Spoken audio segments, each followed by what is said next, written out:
Pendiami ke channel Banwan Rak Kubor Baman Lagasmi. Tak haduk pondoan paino asyikani kari ba itingi house nam araja kapra Oktober. Tening kong ning siya aswa bangan jam sekmat hakun kani kasni. Asot day man syutu kana kendiat ya life history jong men jonga. Hagi jaya inti jong i. Habi day bakani bejingi simenta jong i beniki enta ketau ba jong gecep nriyo.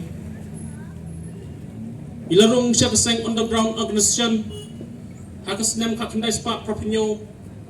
hakarta kabakan nyo snem hakata kapor imsingla day setiaw nong ilam nray day tak hadu snem kakandai spa kandai puar bisa sinti kum nong ilam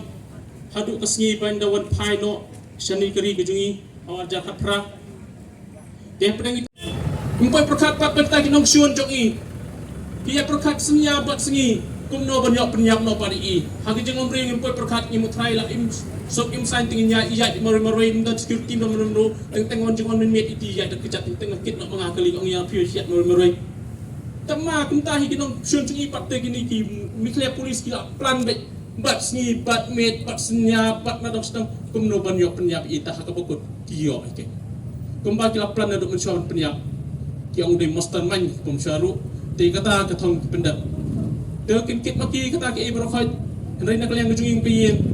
tapi dia bakal nepat ni dawai ke hok mau pria lawan pas im sang salang ada udan pak keseng ngam soi ai dalam pipnyap yu pria badam dan pak keseng ngam soi ai nama ngatet bahar ke jingile dan ke jingyap ke jingim bagi jimensau nari yu pria lawan pas im sang salang alok tum tisim baset haro piwan skim supnyap kata kal mom laban pedang dalele ruam pada duk ski jingyap jongar ngan pedang yang kata pada kalian sorang tentu bahkan perlahan award ya kini ka report bahkan lang ru report ka bukuat ka basba kan dan kono kicing le tampering mangai bagsam lamta